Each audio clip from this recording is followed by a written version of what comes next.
오늘 제목 한번 같이 따라해 볼까요? 시작. 하나님이 하신 일을 기억하고 기념하라. 그것이 하나님을 사랑하는 것이고 마땅한 바인 줄 압니다. 우리는 성 어거스틴을 알아요. 이름이 어거스틴인데 성이고 어거스틴이 이름이 아니에요.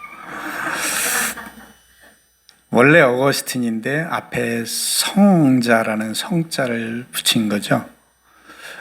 근데 원래 어거스틴은 이루 말할 수 없는 탕자였습니다.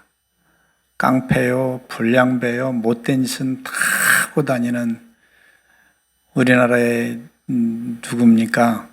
그 어떤 깡패, 평행의 두목 깡패가 하도 난리를 쳐가지고 사람들이 기도하기를 제발 그 작자가 내 앞에 나타나지 않기를 기도했다는 정도의 사람.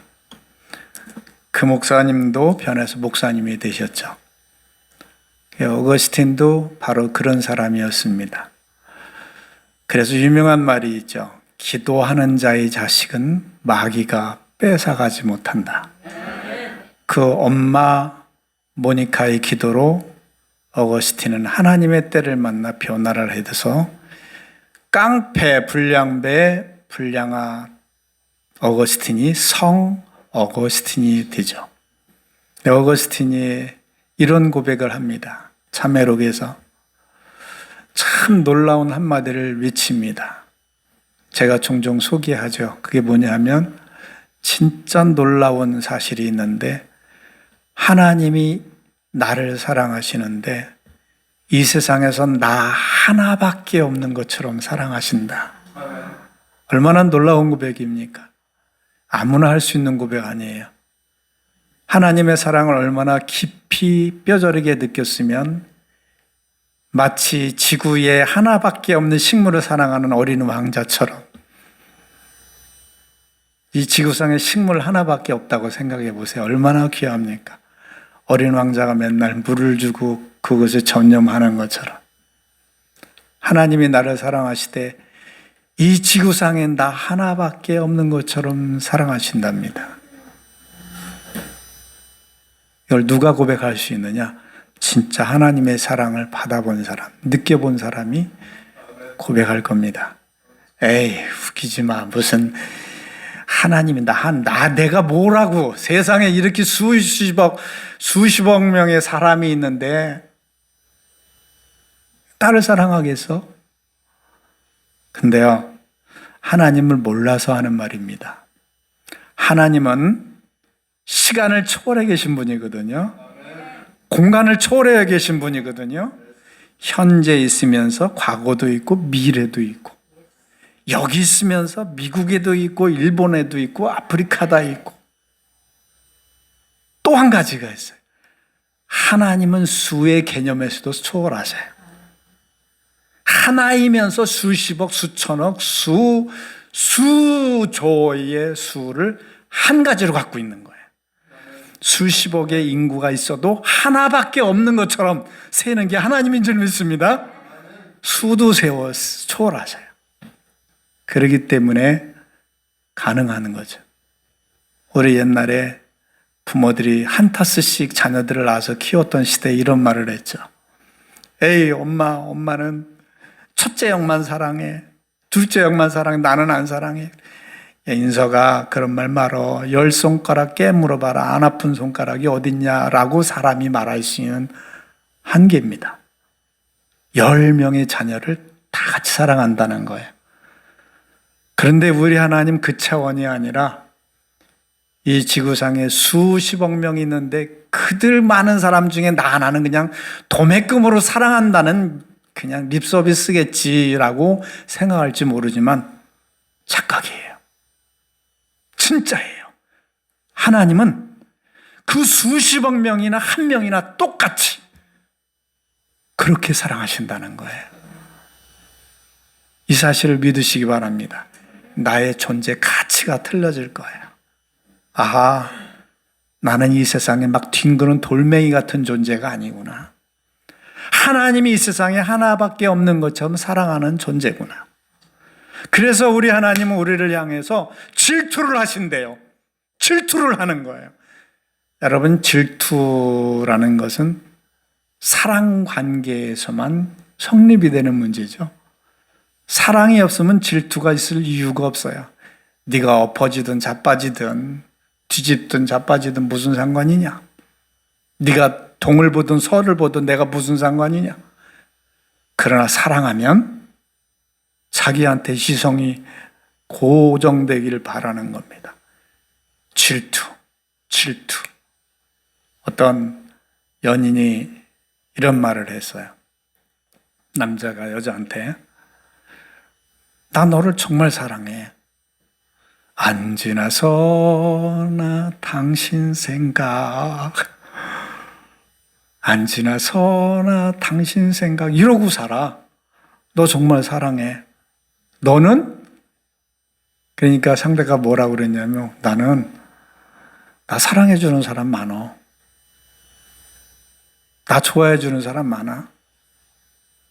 그래서 난 네가 나 사랑하는 거 그냥 뭐 특별하지 않아.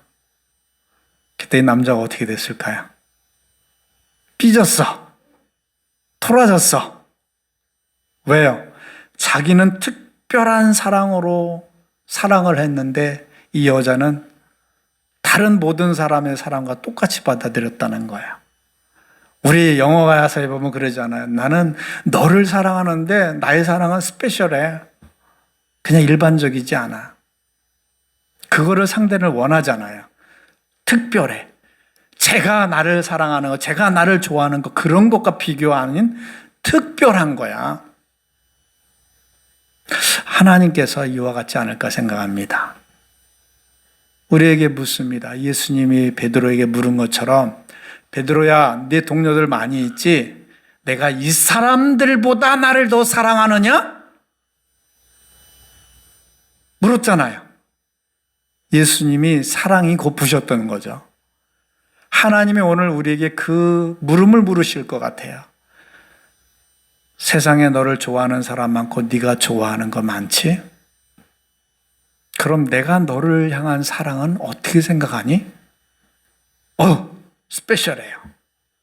저들과 비교가 안 돼요. 아마 이런 고백이 나오기를 원하지 않으실까요? 하나님께서? 사랑한다면 당연히 이런 고백을 받아내기를 원할 거예요. 인지상정이에요. 그렇지 않습니까? 미영자매가 저를 되게 미워하나 봐요. 어제 전화 걸었더니 전화를 안 받았어. 그래서 제가 삐졌는데 미영자매를 사랑한다고 그렇게 하는데 미영자매는 다른 데만 눈을 돌리고 있으면 서운하지. 전화도 안 받고. 뭐가 아니야. 내가 어제 그래서 삐져가지고 밥도 안 먹었거든, 저녁을. 하나님이 우리를 향해서 늘 앉으나 서나 네 생각하면서 이러고 있는데 우리들은 세상의 마음을 향하고 하나님의 특별한 사랑을 인정하지 않고 다른 것을 더 우상시 여기는, 우상이 뭐예요? 내가 스페셜하다는 거예요. 하나님 말고 다른 특별한 사랑이 있다는 거예요. 아니겠습니까? 한 장애인 엄마가 있어요. 어렸을 때에 낳고 보니까 이상하게 생겼어. 다 삐뚤어진 거예요. 입도 삐뚤어지고 모든 게 다 삐뚤어진 거예요. 와, 이걸 어떡합니까? 똑같은 사건이 제게 일어났어요. 제 친구 전사님이, 만년 전사님이에요. 목사 안수도 안 받고. 아기를 낳아서 전화가 왔어요, 저한테. 이거 어떻게 했으면 좋겠냐고. 무슨 일인데. 자기가 아기를 낳았는데, 아기가 배가 가죽이 있잖아요. 배가죽이 있잖아요. 근데 배가죽이 없는 거예요. 모든 내장이 다 흘러내린 거예요. 그래가지고 이 꽂혀 있는 데까지 다 이렇게 엉겨 붙었어.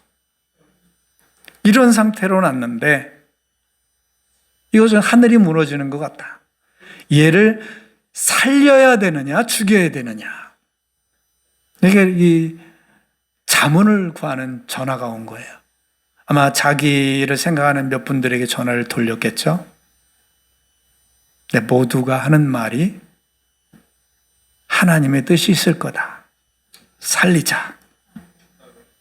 결국은 그 아이가 지금 29 됐을 거예요. 29, 30 됐을 겁니다. 지금까지도 3개월에 한 번씩 끊임없이 병원 가서 끊임없는 수술을 받아요. 그때마다 이 아이는 죽습니다. 그 고통 속에서. 그래서 이 아이가 성격도 그러니까 난폭하죠. 빼샥 말라가지고 배만 볼록해가지고 사람도 아닌 이티처럼 생겨가지고 그래도 학교는 보내야 되는 머리는 좋아요. 학교 가면 그 삐쩍 마른 애가 완전히 성격이 삐뚤어져가지고 막 목숨 내놓고 덤비는 거야. 그냥 아무도 못 건드리는 거야. 그런 삐뚤은 성격을 보면서 부모는 어떨까요? 마음이 아픈 거야. 그걸 다 받아줘야 돼. 다 품어야 돼. 거기에 돈이 들어가는 건 얼마나 많이 들어갈까요? 이것도 얘가 하도 이상하니까 병원에서 실험 대상으로 해가지고 좀 깎아주기는 하나 봐요. 특별 대상으로 해가지고. 그래도 돈은 들어가죠.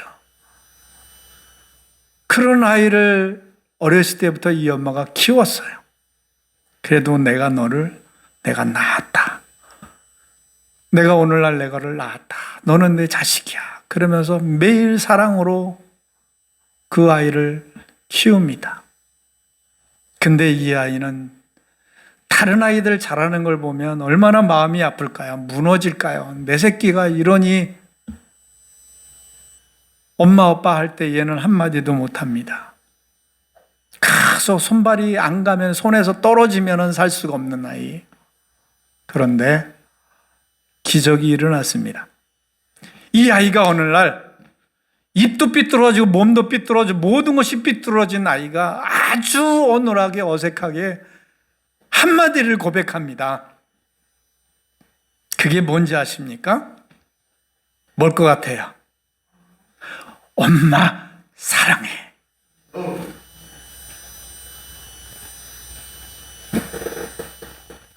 이 사실에 이 엄마는 그동안 고생했던 모든 것을 다 잊어버려요. 그리고 자기가 태어나서 이처럼 기쁜 날이 없었던 거예요. 펑펑 울어댑니다. 감격이죠. 감사죠. 이 아이가 그렇게 키웠는데 단 한마디밖에 못했어도 그 한마디를 했다는 거예요. 그게 엄마 사랑해. 여러분, 하나님이 우리에게 이 사랑의 고백을 받는 것에 대해서 어떨까요? 우리는 그냥 하나님 사랑해요.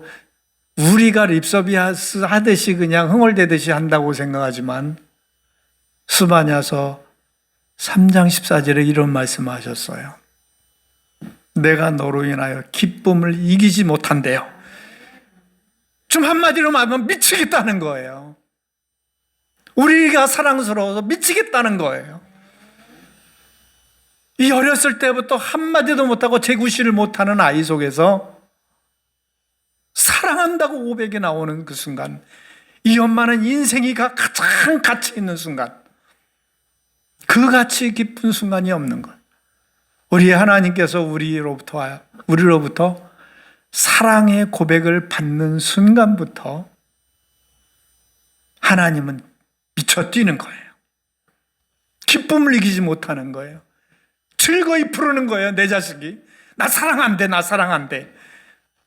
우리 할머니들이 손자가 뭐 했다 그러면 이 엄마들 손자 둔 할머니들 거짓말 잘해요. 애가 조금 뭐 하면 뻥튀기 튀겨가지고 이랬다고. 그냥 거짓말 잘해. 우리 하나님이 그럴 것 같아요. 우리가 조그만 것 해도 내 자식이 이랬다고. 10원짜리 하나 주면 100만 원, 100원, 1억 원 줬다고. 우리 하나님의 이런 심정을 헤아리시기 바랍니다. 하나님이 우리에게 두 가지를 요구하실 거예요. 원래 저게 제목이 아니라 하나님이 우리에게 원하시는 두 가지. 하나는 우리로부터 사랑의 고백을 받기 원하신다는 거예요. 여러분, 이걸 쉽게 넘기지 않았으면 좋겠어요. 아까 얘기했죠. 그 수십억 명의 사람을 한 사람처럼 사랑할 수 있는 능력이 하나님이에요. 그런 것처럼 우리의 고백을 자신의 전 인생을 통해서 가장 기쁜 순간으로 받아들일 수 있도록 받아들일 만큼 감격할 수 있는 게 또 하나님이에요. 결코 무시하지 마시기 바랍니다. 나의 이 한마디가 내가 하는 게 뭘 대단하다고 아니에요. 우리 하나님은 대단합니다. 어린아이가 엄마 사랑해요라는 어눌한 소리를 할 때 이것이 엄마의 전 인생의 가장 큰 기쁨이라는 거 알았을까요? 몰랐어요. 10분의 1, 100분의 1, 천만지 일도 몰라요. 그러나 엄마는 그렇게 느껴요. 우리 하나님은 그렇게 느껴요.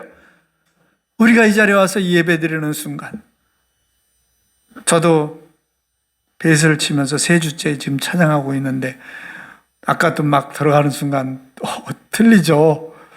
이게 노래를 잘하는 사람이 프로페셔널에 딱 하면 은혜롭게 그냥 촥 차고 나갔을 거예요. 그럼 저는 스트레스 이거 또 틀렸네 이거. 찬양이 아니라 스트레스 받는 순간인데, 그러나 저는 믿습니다. 그래도 이 손동작, 이 몸놀림은 하나님이 기뻐하시는 줄 믿습니다. 어설픈 모습도 하나님께 기쁜 거예요. 그렇게 기쁠 수가 없는 거예요. 우리 하나님 앞에 사랑의 고백을 돌려드립시다. 이게 하나님께서 우리에게 원하는 겁니다. 이제 두 번째가 바로 하나님이 하신 일을 기억하라는 저것입니다. 우리는 고마운 일에 대하여 기억하지 못하면 짐승과 같다고 그래요. 배은망덕한 사람들. 짐승과 같다고 그럽니다. 그게 아니에요. 우리에게 중요한 일은 반드시 기억을 해야 합니다. 그렇지 못하면 중요한 일이 의미가 없어져요. 우리가 하나님이 하신 일을 기억하는데 오늘 읽은 말씀에 보면 하나님께서 애굽에서 종살이하는 400년간 종살이하는 이스라엘 백성을 하나님께서 기적 10가지를 보여주심으로 인해서 구출해냅니다. 그 과정 속에서 어린 양이 죽죠. 죽는 대가로 이스라엘 민족이 살아나게 되죠. 그리고 이스라엘 민족 이제 갓난아기를 홍해를 건너서 광야 40년을 걸쳐서 가나안에 들어갈 만한 자격을 갖추기 위해서 훈련을 합니다. 이 어린아이가 울면서 안 간다고 떼쓰고 막지 성질대로 부리는 모습을 하나님께서 꾹꾹 참으면서 사랑으로 이끌어 가십니다. 그 사실, 너희가 애굽에서 영원히 종살이발 살 수밖에 없는 상태에서 구원해내신 하나님의 은혜를 기억하라. 그리고 광야에서 그렇게 참고 참으며 사랑으로 아들을 낳는 것 같이 참으면서 가나안까지 인도하신 하나님의 사랑을 기억하라. 이것을 내 평생 동안 기억하라라고 우리에게 당부를 해주고 있습니다. 그 당부는 내가 너에게 베풀었는데 너 당연히 기억해야지 인서가, 이 말이 아니라 너를 위해서 기억하라. 내 영혼의 복을 위해서 기억하라. 우리가 자녀를 낳을 때 이 녀석을 잘 키워가지고 대통령 좀 세워가지고 내가 좀 어깨 좀 피고 살자. 이 녀석을 돈을 많이 벌게 해가지고 내가 좀 앵벌이 시켜서 내가 편하게 좀 살아보자. 이겁니까? 아니잖아요. 나는 못 살아도 괜찮아. 너 행복하게 살면 내가 그게 내 행복이야. 이 부모의 마음이에요. 우리 하나님께서 우리에게 기억하라고 하는 것은 하나님의 영광 받으려고 하는 게 아니라 뭐 치사 받으려고 하는 게 아니라 우리가 말씀대로 잘 사는 결과, 그것을 기억한 결과 악에 빠지지 아니하고 하나님 품 안에서 온전히 거하는 천국의 복을 누리게 하기 위해서 그런 것임을 믿습니다. 그럼 무엇을 기억하느냐 하면 이스라엘 백성들이 400년간 이집트에서 종살이를 했어요. 이 종살이를 할 때에 이스라엘 백성들이 우리 이렇게 살면 안 되지. 우리 저 애굽에 대해서 독립전쟁을 펴고 우리 땅을 가나안 땅으로 가자. 이런 게 가능했을까요?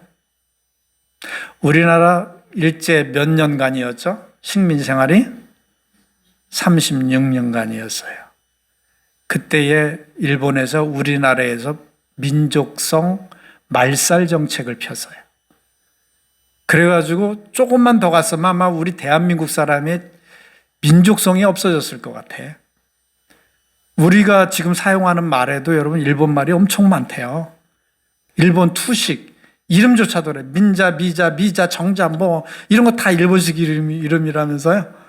엄청 많아요. 지금 몇 년이 지났는데도 아직 일본에 잔재가 많잖아요. 근데요, 이스라엘 민족은 400년간을 종살이 했으니까 주체사상, 민족성, 꿈도 못 꾸는 거예요. 그들이 이스라엘 민족을 세울 거라는 건 생각도 못 해요. 그들이 독립전쟁, 아이고, 꿈도 못 꾸죠. 우리는 36년간 했는데, 우리를 빌어봐요. 우리 뭐 독립투사들이 있고, 독립 뭐 운동을 하고 그랬죠. 근데 솔직히 말해서, 우리가 독립운동에서 우리가 독립됐나요? 그거는 세상에서 다른 나라에 볼 때 가상한 노력인 해도 우리 독립운동에 의해서 독립된 게 없어요. 우리가 미국에까지 가서 뭐 김구 선생 같은 분이 미국에 가서 제발 저 나쁜 일본을 좀 혼내주세요. 원자탄을 터뜨려주세요. 이래가지고 미국이 히로시마에 원자탄 터뜨렸나요? 아니잖아요. 국제 정세가 그렇게 돌아간 거예요. 2차 세계대전의 그 결말이 그렇게 돌아간 거예요. 이 역사의 수레바퀴를 누가 돌렸느냐? 하나님이 돌리신 거예요. 미국이 볼 때 이 녀석 안 되겠네 하고 한 방 친 거예요. 그 덕에 우리가 독립이 된 겁니다. 하나님의 능력입니다. 하나님의 은혜인 것입니다. 여기 400년 전 종살이했던 이스라엘 민족이 절대 자력으로 독립 못해요. 거기서 절대 종살이해서 구출 못 받습니다. 하나님께서 모세를 통해서 그들을 구출해내시는데 10가지 재앙, 하나님의 능력으로 그들을 구출해내는 겁니다. 그래서 내가 할 수 없는 일을 하나님께서 이루셨다는 거예요. 내가 결코 평생 죽을 때까지 영원히 그 종살이에서 죄의 사슬에서 못 나올 것인데 하나님의 능력으로 우리를 구원해 내셨다는 겁니다. 우리는 죽었다 깨어나도 우리 죄에서 못 벗어나요. 죽었다 깨어나도 못 벗어나요. 우리 하나님께서는 마지막 어린 양을 죽여서 그 어린 양의 죽음 대신에 우리를 구출해냅니다. 이 하나님의 크신 팔로 우리를 구원해내신 사건과 어린 양의 죽음을 기억하라는 겁니다. 제가 예전에 매일 보내는 말씀에 이런 말씀을 보냈어요. 너는 피투성이라도 살라. 이게 무슨 말이냐? 우리가 아이를 낳았어요. 요즘에 무성한 엄마들이 피투성인, 자기 몸에서 나와서 피투성인 피가 묻은 아이를 막 화장실에 버리고 길가에 버리는 무정한 엄마들도 있어요. 이건 사람도 아니죠. 짐승도 아닌데, 짐승도 새끼 나면 혀라도 핥아주는데 핏째 버려. 자, 바로 갓난 피가 아직 묻었는 아이는 탯줄을 끊어주고 닦아주고 손에 보살핌이 없으면 죽습니다. 그대로 죽어버려요. 이스라엘을 뭐라고 표현했냐면 이것씩 표현한 거예요. 너는 지금 아무런 보살핌이 없으면 누구의 눈에 들지 않으면 넌 죽어버리는 거야. 너는 아무것도 아니야. 피투성이 같이 그냥 죽어버릴 존재였다. 그런 피투성이 같은 존재를 하나님께서 그 크신 능력으로 자기를 죽여가면서 구원해냈다는 겁니다. 그 사실을 기억하라는 거예요. 우리는 다른 거 기억 안 해도 돼요. 나는 죽을 존재였다. 피투성이었다. 보살핌이 없으면, 사랑이 없으면 죽을 수밖에 없는 존재였다. 이것을 꼭 기억하시기 바랍니다. 이것이 없으면 아무것도 아니에요. 하나님께서는 그래서 이것을 기억하기 원하는 겁니다.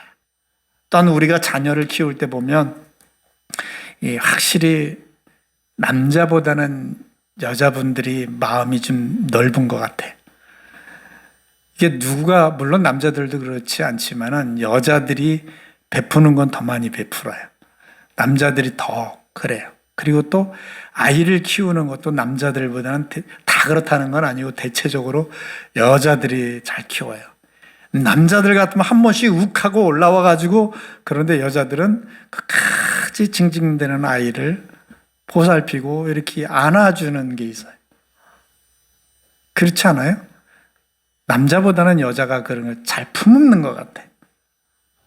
무슨 말이냐면, 우리가 아이들을 키울 때 어떤 때는 남자들 같으면 그냥 칵 해버리고 싶은 때가 많아요.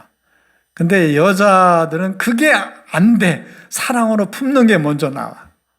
우리 하나님께서 갓 애굽에서 나온 이 갓난아이 같은 아이를 키우는데 얘가 시도 때도 없이 징징대는 거예요. 이스라엘 민족이. 물이 없네, 고기가 없네, 밥이 없네, 피곤하네, 춥네, 덥네. 그때마다 뭐 애굽으로 가고 싶네, 뭐 그리고 나서 모세에서 반기를 들고, 하나님이 얼마나 속상할까요? 얼마나 그냥 막 올라올까요? 오죽하면은 성경에 이런 말씀을 쓰셨을까요? 맨날 분노하는 하나님이래요. 우리 죄가 얼마나 많은지, 우리가 잘못이 얼마나 많은지.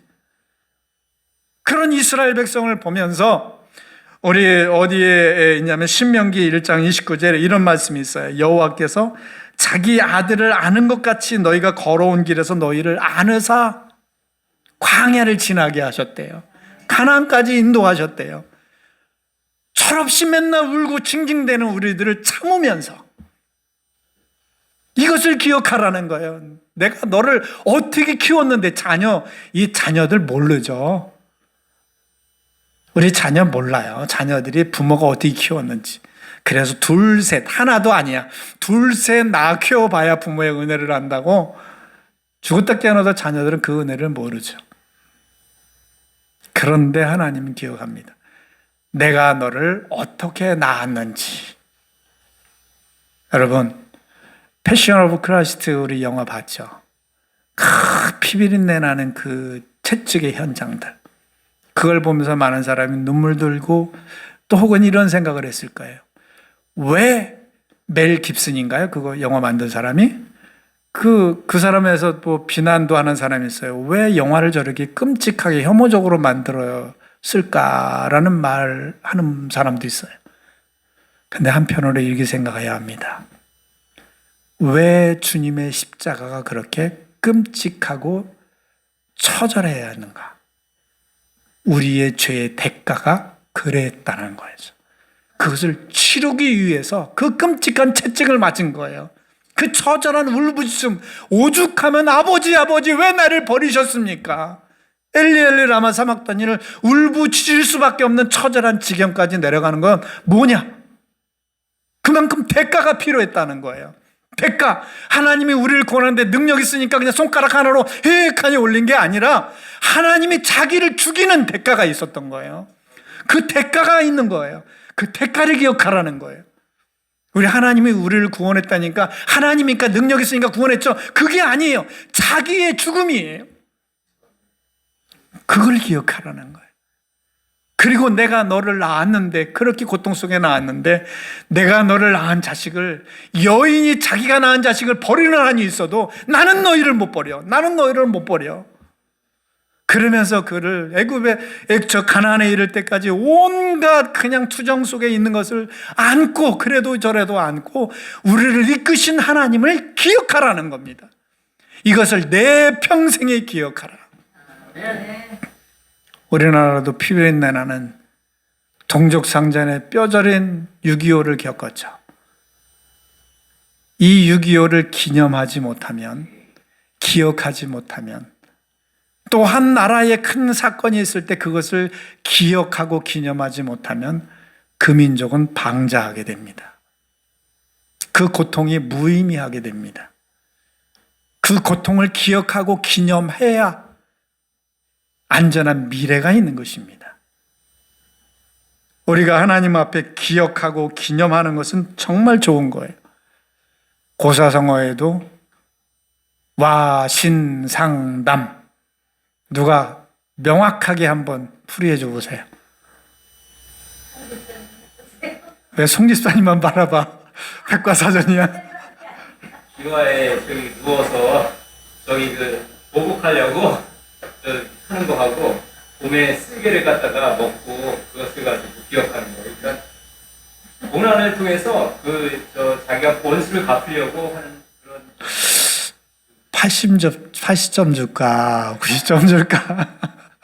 기와자에다가 봄에서 쓸개 와신상담 정확한 건 아니에요. 자, 와신상담이 와가 무슨 와예요? 아니에요. 누울와예요. 누울와의 신이 섭신이에요. 와신상담은 뭐냐면 제가 어렸을 때 그런 것을 잘했어요. 이렇게 나무 위에 올라가서 잠을 잘 잤어요. 우리 조선솔나무가 우리 동네 많아가지고 그 위에 평평하게 나뭇가지를 얼기설기 해놓고 그 위에서 자다 보면 하늘에 구름도 하고 밑에는 동물들이 지나가는 그걸 보면서 어렸을 때 자랐던 기억이 있습니다. 바로 섭 위에 눕는다는 뜻이에요. 섭. 그러니까 나무, 뗄나무들 있잖아요. 그런 나무를 얼기설기 놨는데 가지가 있고 뾰족뾰족 튀어나온 이제 잠자리가 불편해요. 막 아프니까, 찔리니까. 섭 위에서 자는 거예요. 그러면서 쓸개를 먹는 거예요. 쓸개를 먹는 거예요. 그러면서 뭐냐? 복수를 다짐하는 겁니다. 자기가 만약에 와신상담을 하지 않으면 편안하게 푹신한 데서 자고 좋은 음식을 먹으면은 아버지 원수를 잊어버릴 수가 있잖아요. 그러다 보면 원수를 못 갚는 거야. 그리고 훈련도 약해지는 거야. 갈고 닦는 게 약해지는 거야. 그러니까 맨날 불편한 잠자리를 가지면서 일부러 쓸개를 마시면서 그 기억을 안 지우려고, 기억하려고, 기념하려고, 그래서 마침내 아버지의 원수를 갚으려고 하는 거 보고 와신상담을 한다고 그러는 거예요. 하나님께서 우리에게 일종의 와신상담을 요구하고 있는 겁니다. 내가 너를 어떻게 낳았는지, 어떻게 여기까지 인도했는지를 기억하고 기념하지 않으면 너의 영혼이 말하면 망해버리고 만다. 제가 마지막으로 이 말씀을 하고 넘길게요. 이스라엘 백성이 2000년간 나라 없이 돌아다녔어요.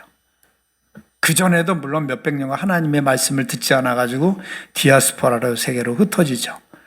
근데 이스라엘 백성은 우리 초막절 공부할 때도 배웠잖아요. 이스라엘 백성은 초막절이 되면 지금도 우리가 크리스마스 되면 이렇게 추리를 꾸미고 다 하는 것처럼 초막절만 되면 호텔이고 집이고 연립이고 아파트고 어디 간에 초막을 다 만들어요. 거기서 아이들과 같이 이스라엘 민족이 광야 생활할 때, 이집트에서 나와서 광야 생활할 때 초막 생활, 태보네클 생활했던 것을 기억하면서 명절을 지내요. 왜 이스라엘 민족이 2000년간 생각을 해보세요. 아까는 400년이라고 그랬죠? 400년간을 하나님의 능력으로 그들이 회복했어요. 가나안을 얻었어요. 근데 아까 36년이라고 그래서 우리는 36년 식민이 되는 속에서도 우리의 민족성이 사라질 듯 말 듯 했는데 2000년간을 나라 없이 각각 흩어져 있는데, 그것도 한 군데 있는 게 아니라 A, B, C, D 각 나라로 흩어져 있는 민족이 2000년을 헤매고 있었는데 딱 날아와서 나라를 세운 거예요. 그리고 나서 6.1 중동 전쟁 있잖아요. 그 2, 3억 인구를 향해서 그쵸, 몇백만 명 되는 사람이 이긴 거예요, 전쟁에서. 비결이 뭔지 아십니까? 바로 절기예요. 하나님이 명령한 절기를 지키는 거예요. 2000년간 흩어져 있어도 그들은 절기를 지킨 거예요.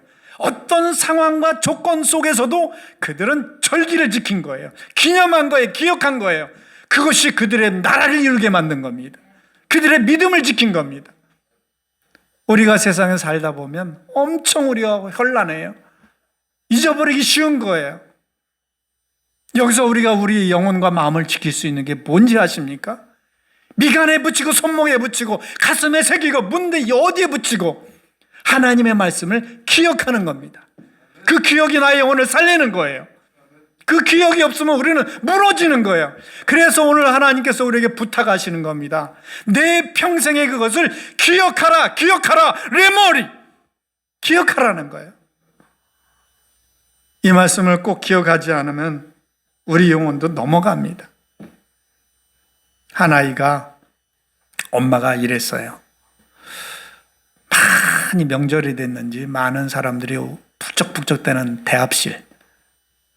대합실에 가는데 서너 살 난 아기를 엄마가 데리고 가다가 보따리도 있고 그러다가 깜빡 잊은 거를 생각한 거예요. 그 아이한테 얘기합니다.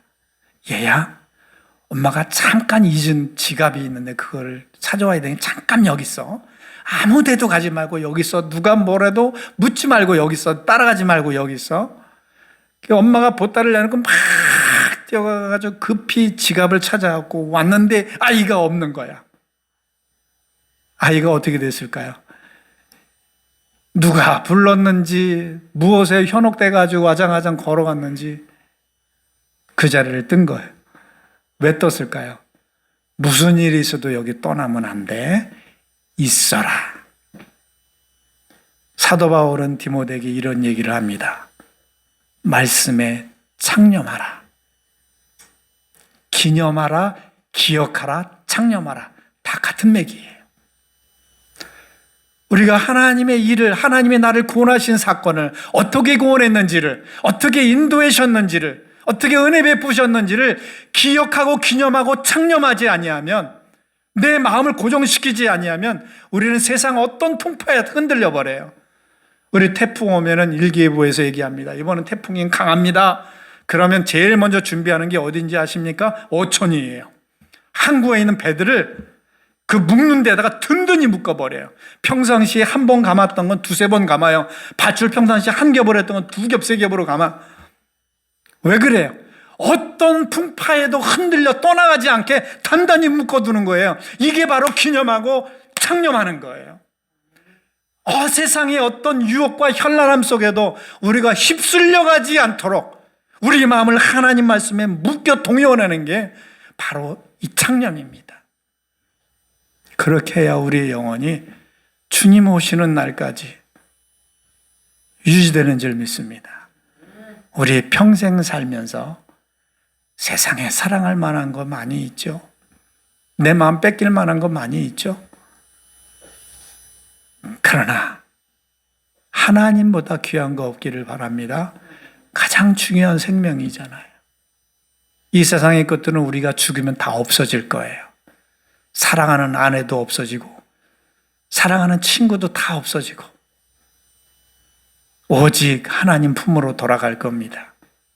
이런 세상에서 우리 하나님의 말씀을 붙잡지 아니하면 그날에 이룰 수가 없어요.